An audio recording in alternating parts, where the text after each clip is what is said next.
युधिष्ठिर पांडु का ज्येष्ठ पुत्र था। धर्मराज द्वारा कुंती के आह्वान पर बुलाए जाने पर उनके अंश से ही यह पैदा हुआ था, इसलिए धर्म और न्याय इसके चरित्र में कूट कूट कर भरा था। इसी के कारण इसको धर्मराज युधिष्ठिर पुकारा जाता था।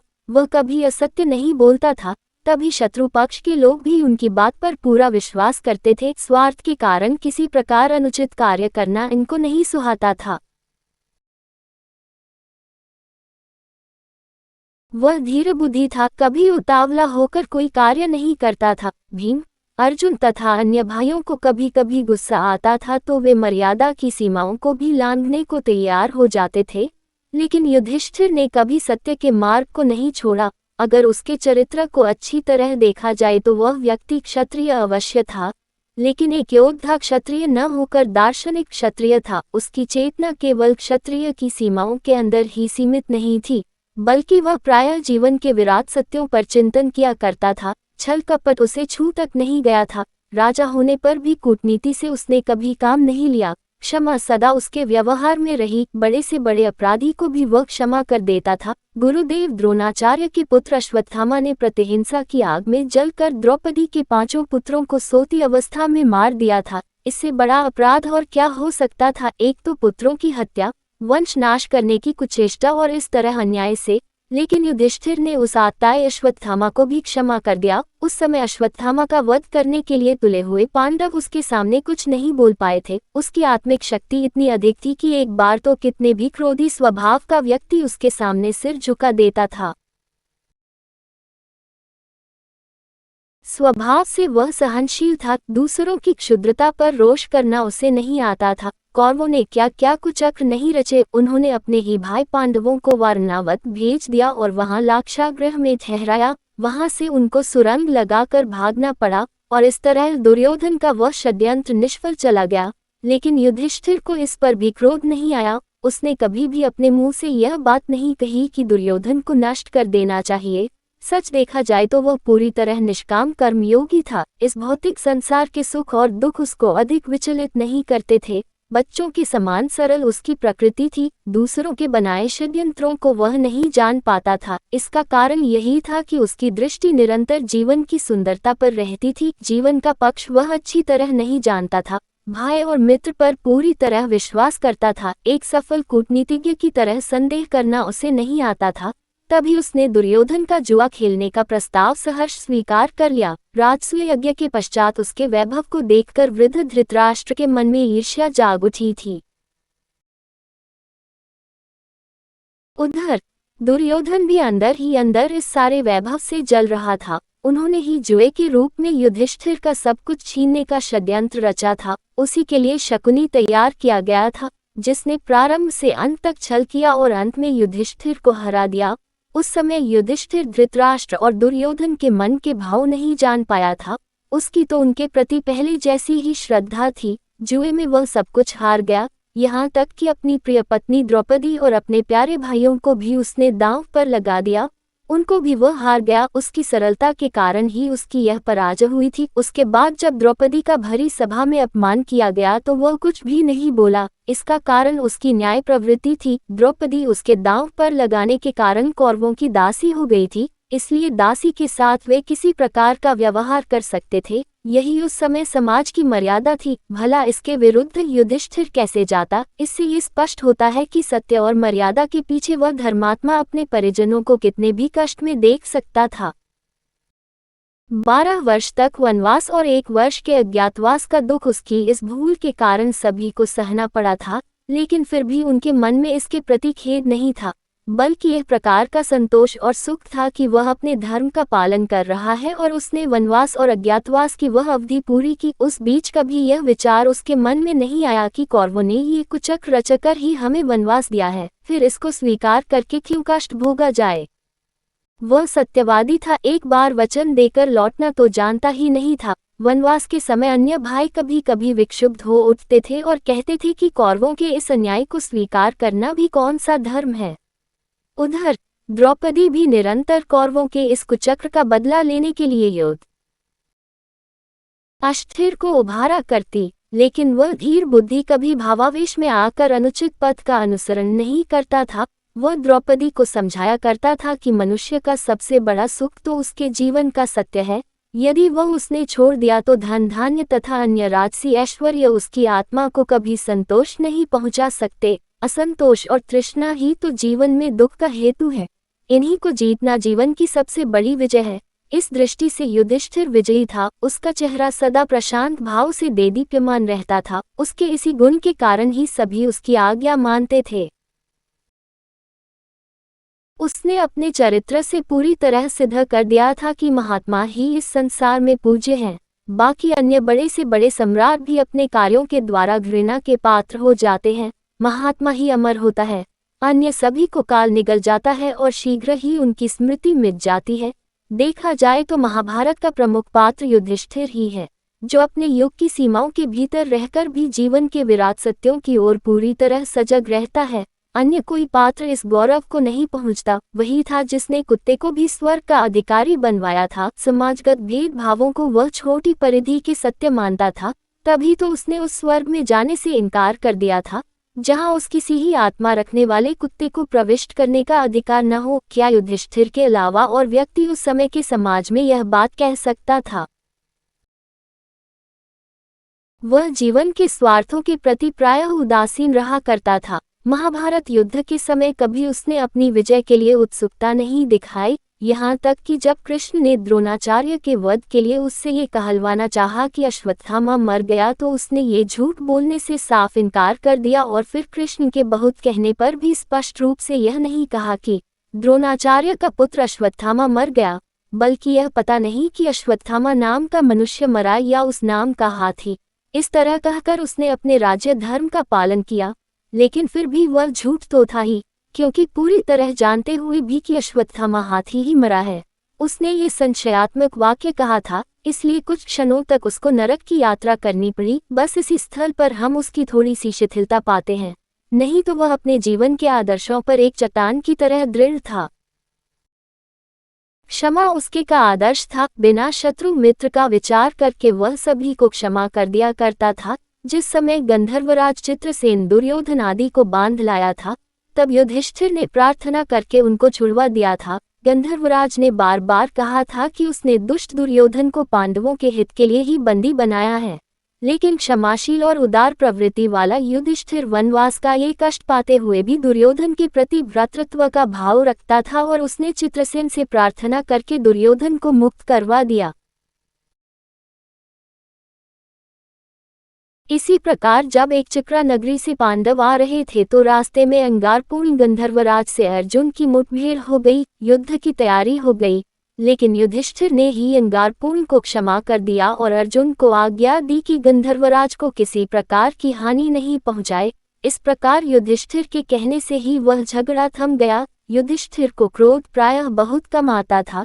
जिस समय पांडव राजा विराट के यहाँ रहकर अपने अज्ञातवास का समय काट रहे थे, उसी समय विराट के ऊपर दो आक्रमण हुए। पहले तो उनके गोधन को लेने के लिए सुशर्मा ने उनके ऊपर आक्रमण किया, दूसरी ओर दुष्ट कौरवों ने आकर आक्रमण कर दिया। विराट तो सुशर्मा से लड़ने चले गए। कौरवों से युद्ध करने के लिए राजकुमार उत्तर बृहन्नला नामधारी अर्जुन को अपना सारथी बनाकर ले गया, लेकिन दुर्योधन की विशाल सेना देखकर उत्तर युद्ध से भागने लगा तो अर्जुन ने उसे रोककर स्वयं धनुष लेकर कौरवों से युद्ध किया और उनको पराजित कर दिया। लेकिन नगर में लौटने पर यही घोषित किया कि राजकुमार उत्तर ने ही यह विजय प्राप्त की है। राजा विराट सभा में बैठे हुए अपने पुत्र की प्रशंसा कर रहे थे। उस समय कंक नामधारी युधिष्ठिर ने कहा, महाराज, दुर्योधन आदि योद्धाओं को जीतना उत्तर के लिए कभी संभव नहीं है। उत्तर व्यर्थ अपनी प्रशंसा करते हैं, बृहन्नला ही उनको पराजित कर सकता है। ये सुनकर विराट ने अपने हाथ के पांसों को खींचकर युधिष्ठिर के मुंह पर मारा, जिससे उसके मुंह से खून बहने लगा। लेकिन उस समय भी वह धीर बुद्धि क्रुद्ध नहीं हुआ। उसके स्थान पर यदि और कोई होता तो राजा विराट के इस व्यवहार को नहीं सह पाता, लेकिन युधिष्ठिर कुछ नहीं बोला। उसकी इस महानता के कारण ही बाद में ये पता लगने पर ही कि अन्य नामधारी सभी पांडव भी यहाँ ठहरे छोटे हुए हैं। राजा विराट को अपने व्यवहार पर बड़ा दुख हुआ और उसने युधिष्ठिर से अपने धृष्टतापूर्ण व्यवहार के लिए क्षमा मांगी। वह बड़ा ही विनयशील था, बड़ों का सदा उचित सम्मान करता था, महाभारत युद्ध छिड़ने के पहले वह रथ से उतरकर पैदल ही भीष्म आदि गुरुजनों की वंदना करने गया था। उस समय भीष्म पितामह, गुरु द्रोणाचार्य, कृपाचार्य और मद्रराज शल्य ने सच्चे हृदय से उसको आशीर्वाद दिया था। उसके इस शील स्वभाव के कारण शत्रु पक्ष के महारथी सदा उसकी प्रशंसा करते रहे। युधिष्ठिर धर्म और समाज नीति को अच्छी तरह जानता था और सदा इस विषय पर चिंतन किया करता था। वनवास के समय एक बार भीमसेन एक विशाल अजगर के चंगुल में फंस गया। जब काफी देर तक वह नहीं लौटा तो युधिष्ठिर उसको खोजने निकला। वहां अजगर के चंगुल में अपने भाई को पाकर उसने अजगर से भीम को छोड़ देने की प्रार्थना की। अजगर ने कहा कि यदि तुम मेरे प्रश्नों का ठीक ठीक उत्तर दोगे तो मैं तुम्हारे भाई को छोड़ दूंगा। युधिष्ठिर ने ये शर्त स्वीकार कर ली। इसके पश्चात अजगर ने धर्म और समाज नीति पर प्रश्न पूछना शुरू किया। युधिष्ठिर ने प्रत्येक प्रश्न का समुचित उत्तर दिया। इससे प्रसन्न होकर अजगर से भीमसेन को छोड़ दिया। वनवास के समय एक बार मार्कंडेय मुनि से भी युधिष्ठिर की भेंट हुई थी और उन्होंने अनेक बहुमूल्य उपदेश उसको दिए थे। महाभारत युद्ध में अपने पक्ष की विजय हो जाने के पश्चात भी युधिष्ठिर को कोई हर्ष नहीं हुआ था। स्वजनों के इस महाविनाश के कारण उसका हृदय अत्यंत दुखी हुआ था और तभी उसने समाज की मर्यादा के विरुद्ध ये सलूक किया था कि क्षत्रिय का ऐसा क्रूर कर्म क्यों है? क्या धर्म की यह मर्यादा शाश्वत है? और तभी उसकी आत्मा बोल उठी, धर्म की गति विचित्र है। सभी ने पांडवों की विजय पर खुशी मनाई थी, लेकिन वह बार बार पूछता रहा था कि आखिर इस विजय का तात्पर्य क्या है? यह विजय किसकी है? क्या ये मानव के सत्य की विजय है? तो फिर इसमें हृदय को इतनी पीड़ा और दुख क्यों है? इस प्रकार के विचार निरंतर उसके मस्तिष्क में उठते रहे और दिन प्रतिदिन अपने स्वजनों की याद करके वह अधीर रहने लगा। कुरुक्षेत्र में बहा हुआ भाइयों और पूज्यवरों का रक्त उसकी दृष्टि के सामने आने लगा। जो व्याकुलता अर्जुन को युद्ध के आरंभ में हुई थी वह उसको अंत तक रही और अंत में तो काफी बढ़ गई थी। तभी श्री कृष्ण उसे भीष्म पितामह के पास ले गए थे। वे कृष्ण जिन्होंने गीता का उपदेश देकर अर्जुन को शांत किया था, युधिष्ठिर को नहीं समझा पाए। अपने धर्मयुग का उपदेश वे उसको नहीं दे पाए। उन्होंने जाकर शरशैया पर पड़े भीष्म पितामह से कहा, जाति की हत्या करने के पाप से दुखी युधिष्ठिर बहुत ही व्याकुल हो रहे हैं। धर्मयुक्त उपदेश देकर उनके शोक को दूर करिए, इसीलिए मैं इनको आपके पास लाया हूँ।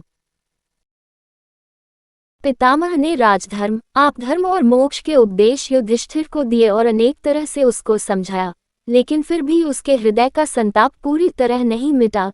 तभी तो जिस समय अंत में स्वर्गीय स्वजनों को पानी देने के लिए खड़े युधिष्ठिर के सामने कुंती ने ये भेद खोला था कि कर्ण उसी का अग्रज है, तो उसने क्रोध होकर अपनी माता को ही शाप दे दिया था कि स्त्री के पेट में आज से कभी कोई बात अधिक देर तक नहीं टिकेगी। यदि उसको पहले ही यह पता होता तो वह कर्ण को अग्रज मानकर उसकी आज्ञा में चलता और इस महाविनाश के पाप का बोझ उसके सिर पर नहीं चढ़ता। अंत तक उसके हृदय को यही बात कष्ट देती रही कि सबसे बड़ा भाई होने नाते वही उस महाभारत के भीषण संग्राम के लिए उत्तरदायी है।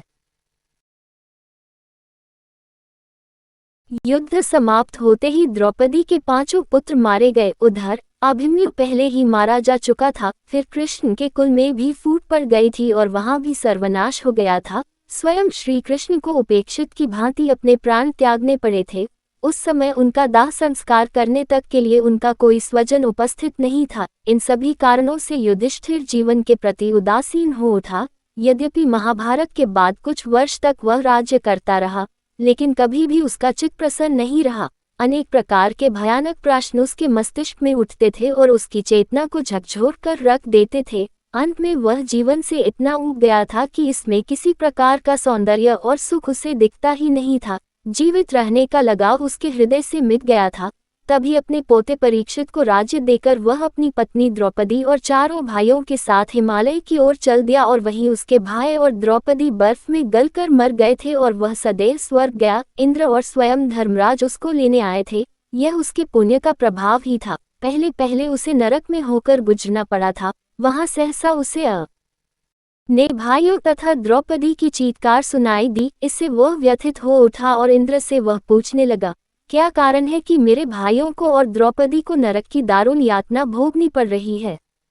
इंद्र ने कहा, हे धर्मराज, मनुष्य को अपने कर्मों का फल भोगना पड़ता है। तुम्हारे भाइयों और द्रौपदी के थोड़े पाप कर्म हैं, उन्हीं के कारण इनको ये यातनाएं सहनी पड़ रही हैं, लेकिन शीघ्र ही इनकी मुक्ति होगी और फिर सदा ये पुण्यों के फलस्वरूप स्वर्ग का आनंद भोगेंगे।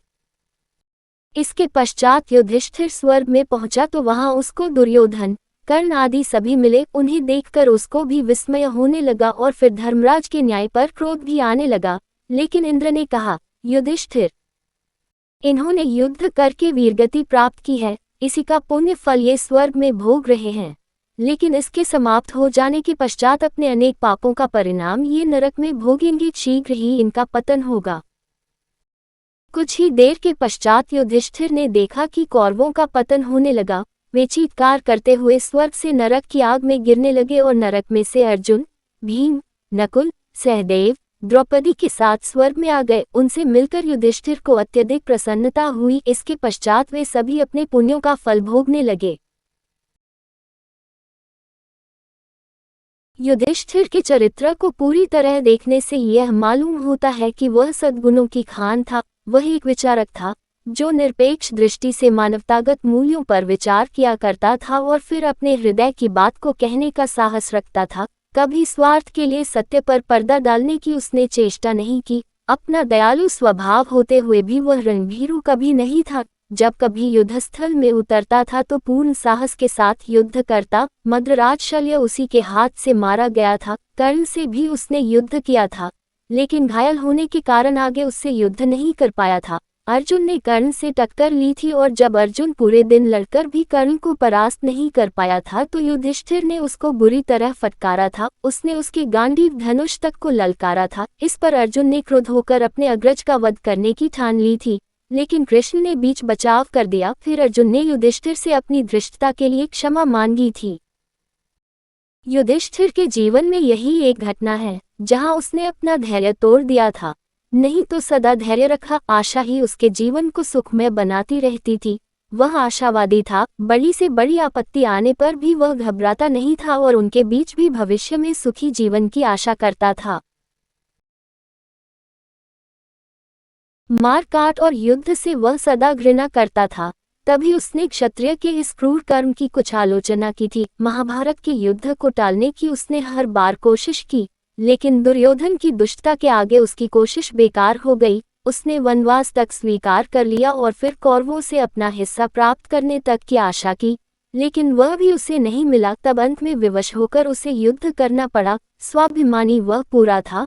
वह कभी दबना नहीं जानता था। दबता तो वह सत्य से था। व्यक्ति की सत्ता का उसके सामने अधिक मूल्य नहीं था। द्रौपदी के अपमानित होने के समय वह सिर्फ मर्यादा और अपने दिए हुए वचन के कारण ही चुप बैठा रहा था, किसी प्रकार के भय के कारण नहीं। माता का भी वह अनन्य सेवक था। पुत्रहीन गांधारी की उसने ऐसी सेवा की थी कि स्वयं दुर्योधन भी अपने जीवन काल में ऐसी सेवा नहीं कर पाया। धृतराष्ट्र भी उसकी सेवा से प्रसन्न हो गए थे। उसने अपने जीवन के आदर्शों पर चलकर ही तो गांधारी और धृतराष्ट्र का असीम प्रेम प्राप्त किया था। शत्रु वर्ग से भी ऐसा प्रेम प्राप्त कर लेना महापुरुषों के लिए ही संभव है।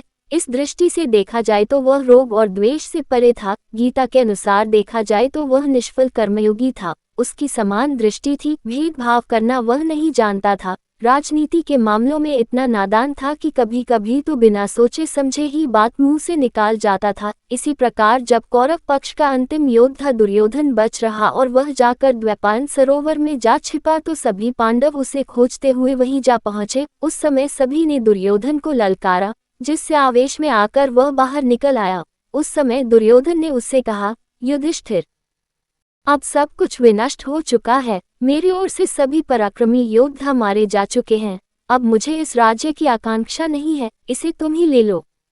इस पर युधिष्ठिर बोला, दुर्योधन, यदि तुम इसी डर से इस सरोवर में छिप गए हो कि अकेले पर हम सभी आक्रमण करेंगे, तो सुनो, हम पांचों भाइयों में से जिस एक से तुम युद्ध करना चाहो उसी से युद्ध कर लो। जो जीत जाएगा वही राज्य का अधिकारी होगा। उसकी यह बात सुनकर सभी एक साथ सकते में रह गए। कृष्ण तो सोचने लगे कि युधिष्ठिर ने सारा बना बनाया खेल ही बिगाड़ दिया, क्योंकि उस समय यदि दुर्योधन नकुल, सहदेव या उस युधिष्ठिर से ही गदा युद्ध करने की इच्छा प्रकट करता तो उनमें से कोई भी उसे पराजित नहीं कर सकता था। यहाँ तक कि यदि भीमसेन भी कृष्ण का इशारा न समझकर वैसे ही लड़ता रहता तो दुर्योधन उसे धराशायी कर देता। कृष्ण ही वह सफल राजनीतिज्ञ थे जिन्होंने सदा पांडवों की भूलों को सुधारा और उनको ठीक सलाह देकर परिस्थिति को अपने वश में किया। महाभारत में पांडवों की विजय का सारा श्रेय श्री कृष्ण को ही है। यदि वे नहीं होते तो पांडव कभी भी विजयी नहीं होते।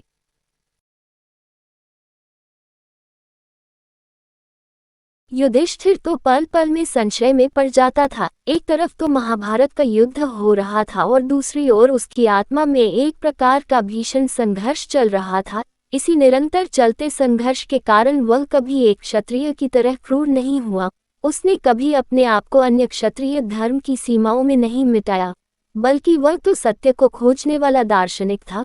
दुर्योधन के प्रति एक बार भीम इतना क्रूर हो गया था कि उसकी जान तोड़ने के बाद वह उसके सिर को लात मारने के लिए भी उद्यत हो गया, लेकिन युधिष्ठिर ने भीम को रोक लिया। उसके हृदय में दुर्योधन के प्रति किसी प्रकार की घृणा नहीं थी। घृणा उसे मनुष्य से नहीं थी, बल्कि मनुष्य के विकारों से थी। क्षत्रिय होकर भी जीवन की समस्याओं के ऊपर निरंतर चिंतन करने वाला इतिहास में ये पहला ही दार्शनिक मिलता है जिसकी चेतना ने मर्यादा की संकीर्णता को स्वीकार नहीं किया था। अंत में महाभारत के इस महान द्रष्टा का जीवन संसार को ये पाठ देकर समाप्त हो गया कि धर्म की गति विचित्र है। मनुष्य जिन मर्यादाओं को सत्य और शाश्वत मानता है वे शाश्वत नहीं है। चेतना का प्रवाह पहले रहता है और उन मूल्यों में निरंतर परिवर्तन आता रहता है।